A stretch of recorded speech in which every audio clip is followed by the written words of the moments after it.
પાંચમો સ્કંદ 25મો અધ્યાય શ્રી શંકર્ષણ દેવનું વિવરણ અને સ્તુતિ। શ્રી સુખદેવજી કહે છે, હે રાજન, પાતાળલોકની નીચે 30,000 યોજનના અંતરે અનંત નામથી વિખ્યાત શ્રી ભગવાનની તામસી નિત્ય કલા છે। દેહાભિમાની દ્રષ્ટા જીવ દ્રશ્ય એટલે કે જડ વસ્તુની સાથે તાદાત્મ્ય કરે છે, જેથી અહંકાર રૂપી આ કલા દ્રષ્ટા અને દ્રશ્યને અહંતા મમતાને લીધે ખેંચીને એક કરી દે છે। તેથી 5 રાત્ર આગમનના અનુયાયી ભક્તો તેને શંકર્ષણ કહે છે। આ ભગવાન અનંતને 1000 મસ્તક છે, તે પૈકીના એક પર રાખેલું આ સઘળું ભૂમંડળ સરસવના દાણા જેવડું દેખાય છે। પ્રલયકાળ ઉપસ્થિત થતાં જ્યારે તેમને આ વિશ્વનો ઉપસંહાર એટલે કે સમાપન કરવાની ઈચ્છા થાય છે, ત્યારે તેમની ક્રોધને લીધે ઘૂમતી મનોહર ભ્રુકુટીઓના મધ્ય ભાગમાંથી શંકર્ષણ નામના રુદ્ર પ્રગટ થાય છે। તેમની વ્યૂહ સંખ્યા 11 છે। તે બધા જ 3 નેત્રોવાળા છે અને હાથમાં ત્રિશૂળ ધારણ કરેલા હોય છે। ભગવાન શંકર્ષણના ચરણ કમળોના ગોળ ગોળ સ્વચ્છ અને અરુણવર્ણી નખ મણિઓની હાર જેવા દેદીપ્યમાન છે। અન્ય મુખ્ય ભક્તો સહિત અનેક નાગરાજો અનન્ય ભક્તિભાવથી જ્યારે તેમને પ્રણામ કરે છે, ત્યારે તેમને તે નખરૂપી મણિઓમાં પોતાના કુંડળોની કાંતિથી યુક્ત કમનીય ગાલવાળા મનોહર મુખારવિંદોનું મનને મોહી લેનારું દર્શન થાય છે અને તેમનું મન આનંદથી પરિપૂર્ણ થઈ જાય છે। તે નાગરાજોની અનેક કુમારિકાઓ વિવિધ કામનાઓથી તેમના અંગમંડળ પર ચાંદીના સ્તંભ જેવી સુશોભિત તેમની કંકણ મંડિત લાંબી શ્વેતવર્ણી સુંદર ભુજાઓ પર અગરું, ચંદન અને કુમકુમનો લેપ કરે છે। તે સમયે અંગ સ્પર્શ થવાથી તેમના હૃદયમાં પ્રેમનો સંચાર થઈ જાય છે અને ત્યારે તેઓ પોતાના મદ વિહ્વળ સકરુણ અરુણવર્ણી નેત્રકમળોથી શોભતા તથા પ્રેમના મદથી આનંદિત મુખારવિંદ ઘણી મધુર મનોહર સ્મિત સાથે લજ્જાયુક્ત ભાવથી નિહાળવા લાગે છે। અનંત ગુણોના સાગર તે આદિદેવ ભગવાન અનંત પોતાના અમર્ષ અને રોષના વેગને રોકી રાખીને સમસ્ત લોકોના કલ્યાણ માટે ત્યાં બિરાજમાન છે। દેવતાઓ, અસુરો, નાગલોકો, સિદ્ધો, ગંધર્વો, વિદ્યાધરો અને મુનિઓ ભગવાન અનંતનું ધ્યાન ધર્યા કરે છે। તેમના નેત્ર નિરંતર પ્રેમ મદથી આનંદિત, ચંચળ અને વિહ્વળ રહે છે। તેઓ સુલલિત વચનો રૂપી અમૃતથી પોતાના પાર્ષદો અને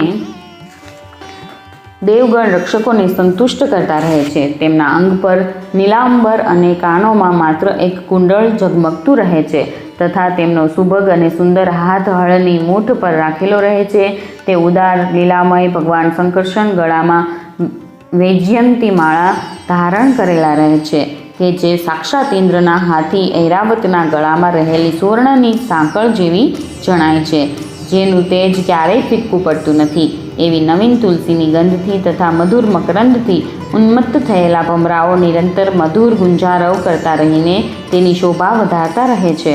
હે પરીક્ષિત, આ પ્રમાણે ભગવાન અનંત તેમના મહાત્મયનું શ્રવણ અને ધ્યાન કરવાથી મુમુક્ષુઓના હૃદયમાં આવિર્ભૂત થાય છે અને અનાદિકાળની કર્મવાસનાઓ સાથે ગંઠાયેલી તેમની સત્વ, રજ અને તમોગુણાત્મક અવિદ્યામયી હૃદય ગ્રંથિને તત્કાળ કાપી નાખે છે। તેમના ગુણોનું બ્રહ્માજીના પુત્ર ભગવાન નારદે તુંબુર ગંધર્વ સહિત એક વાર બ્રહ્માજીની સભામાં આ પ્રમાણે ગાન કર્યું હતું।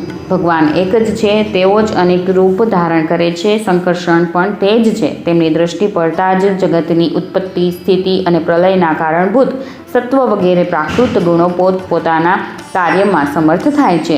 જેમનું સ્વરૂપ ધ્રુવ એટલે કે અનંત અને અકૃત અનાદિ છે તથા જેઓ પોતે એકમાત્ર હોવા છતાં પણ આ અનેકવિધ પ્રપંચને પોતાનામાં ધારણ કરી રહેલા છે, તે ભગવાન શંકર્ષણના તત્વને કોણ કેવી રીતે જાણી શકે? જેમનામાં કાર્યકારણ રૂપી આ સઘળો પ્રપંચ ભાસી રહ્યો છે તથા પોતાના આત્મીયજનોના ચિત્તને આકર્ષિત કરવા માટે કરેલી જેમની વીરતાપૂર્ણ લીલાને પરમ પરાક્રમી સિંહે આદર્શ માનીને અપનાવેલી છે, તે ઉદાર વીર્ય શંકર્ષણ ભગવાને અમારા પર મહાન કૃપા કરીને આ વિશુદ્ધ સત્વમય સ્વરૂપ ધારણ કરેલું છે।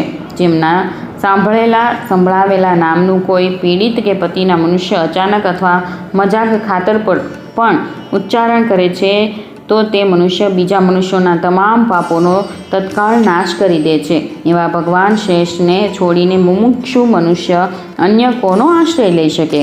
પર્વતો, નદીઓ, સમુદ્રો વગેરેથી પરિપૂર્ણ આ સંપૂર્ણ ભૂમંડળ તે સહસ્ત્ર મસ્તકોવાળા ભગવાનના એક મસ્તક પર એક રજકણની જેમ રખાયેલું છે. તેઓ અનંત છે, તેથી તેમના પરાક્રમનું કોઈ પરિમાણ નથી, અર્થાત તેઓ અપરિમિત પરાક્રમી છે.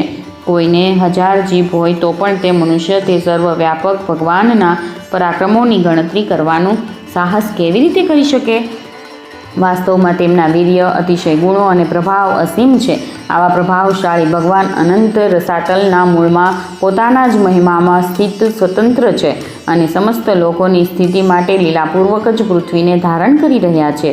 હે રાજન, ભોગોની કામનાવાળા મનુષ્યની પોતાના કર્મો અનુસાર પ્રાપ્ત થતી ભગવાને રચેલી આ જ ગતિઓ છે.